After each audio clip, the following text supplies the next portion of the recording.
ఆ పాపకు పాపం తండ్రి కూడా లేడు. అలాంటి తండ్రి లేని ఆ కుటుంబాన్ని వీళ్ళు చేసిన పనులతో ఊరిడిచిపెట్టి వెళ్ళిన మాట వాస్తవం కాదా అని అడుగుతా ఉన్నా.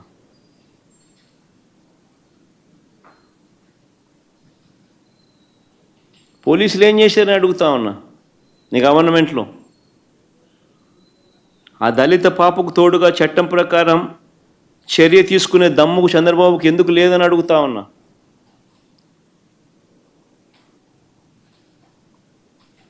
ఆ ఆడబిడ్డ జీవితాన్ని రాజకీయంతో ముడేశాడు.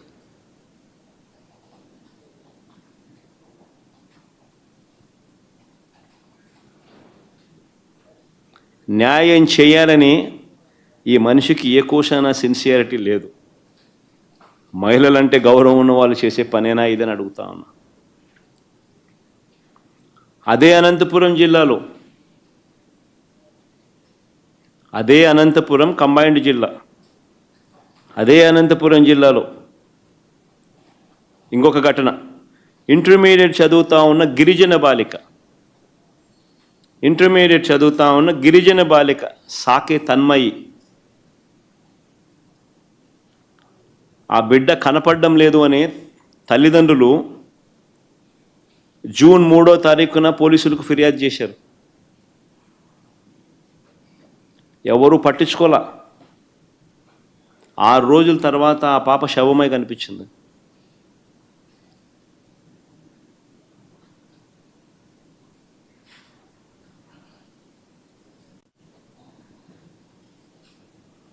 అసలు రాష్ట్రంలో కేసుల మీద దర్యాప్తు చేయాలి, ఇలాంటి ఘటనలు జరగకోకుండా చూసుకోవాలి అనే ఆలోచన ఎవరికైనా ఉందా? పోనీ టైం ఎవరికైనా ఉందా? ఎంతసేపు రెడ్ బుక్, ఎంతసేపు వాళ్ళని ఇరికించాలా, వీళ్ళని ఇరికించాలా అని తాపత్రయము. ఆడవాళ్ళ గురించి, గౌరవం గురించి వీళ్ళు మాట్లాడతారు. చంద్రబాబు సొంత నియోజకవర్గం కుప్పంలో, నారాయణపురంలో తిమ్మరాయప్ప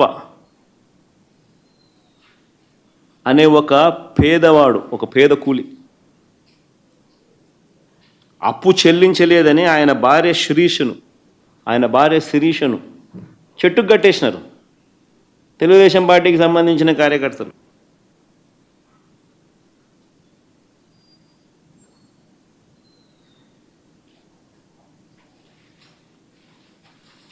అది జరిగిన 2 రోజుల తర్వాత సాక్షి దాన్ని రిపోర్ట్ చేస్తే, ఫోటోలతో సహా దాన్ని చూపిస్తే, పబ్లిష్ చేస్తే,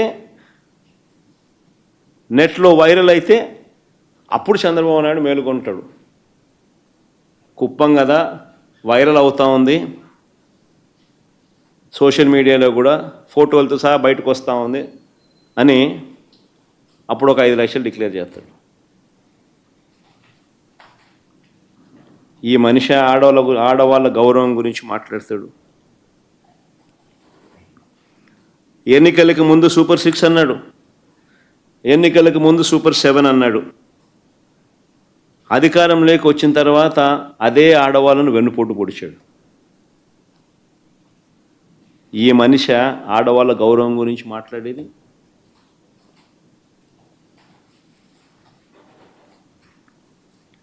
ఆ కుటుంబంలో ఉండే ప్రతి అక్క చెల్లెమ్మ,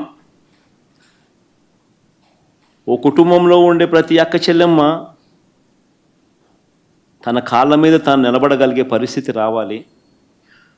ప్రతి కుటుంబంలోనూ అక్క చెల్లెమ్మలను దేవతల్లా చూసుకునే పరిస్థితి రావాలి అని చెప్పి ఆరాటపడింది మేము.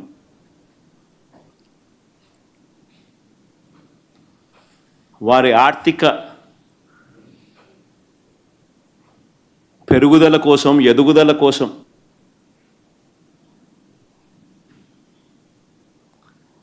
ఏకంగా 1,89,000 కోట్లు డీబీటీగా 19 పథకాల ద్వారా నేరుగా అక్క చెల్లెమ్మలకి ఇచ్చాం.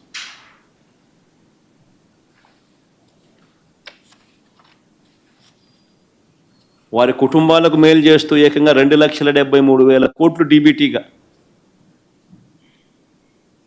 2,73,000 కోట్లు డీబీటీగా వారి కుటుంబాలకు మేలు జరగాలి, వాళ్ళ కాళ్ళ మీద వాళ్ళు నిలబడాలి అని ఆరాటపడుతూ వాళ్ళ కోసం ఆలోచన చేసిన ప్రభుత్వం మాది. ఏకంగా 32 లక్షల ఇళ్ల పట్టాలు ఆ అక్క చెల్లెమ్మల పేరిట రిజిస్ట్రేషన్ చేశాం. ఒక్కొక్కరి పేరుతో 4 లక్షలు, 5 లక్షలు, 10 లక్షలు, 15 లక్షల మేరకు విలువ చేసే ఇళ్ల పట్టాలు వాళ్ళ చేతికి ఇచ్చి వాళ్ళ పేరుతో రిజిస్ట్రేషన్ చేశాం. ఆ 32 లక్షల ఇళ్ల పట్టాల్లో 22 లక్షల ఇల్లు మంజూరు చేసి 10 లక్షల ఇల్లులు కట్టించడం కూడా అయింది. మిగతాటివి కూడా వేగంగా మేము ఉన్న టైంలోనే పనులు జరుగుతూ ఉన్నాయి. మిగిలిన 12 లక్షలు ఇల్లు కూడా 22 లక్షల ఇల్లులు శాంక్షన్ చేయించి 10 లక్షల ఇల్లులు పూర్తి చేసి అందులో 32 లక్షల ఇళ్ల పట్టాలు ఇచ్చి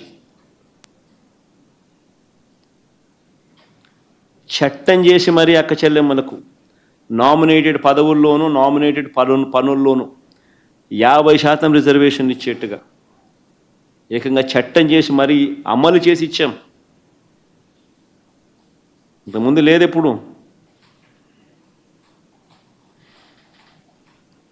చట్టం చేసి మరి 50% పదవులు నామినేషన్ పదవుల్లోనూ మహిళలకు ఇచ్చింది మా ప్రభుత్వంలోనే.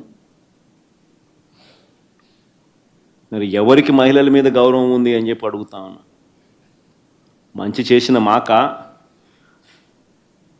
ఆ ముసుగులో దౌర్జన్యం చేసి ఆ పెద్ద మనిషికి, ఆ ముసుగులో రాక్షసత్వం ప్రదర్శించి ఆ పెద్ద మనిషికి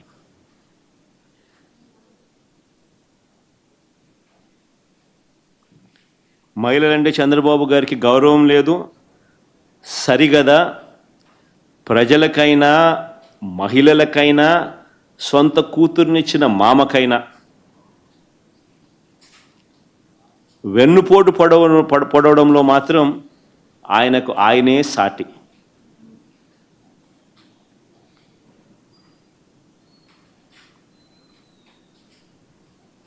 ఎన్నికలకు ముందేమన్నాడు? ప్లే చేయండి ఒకసారి.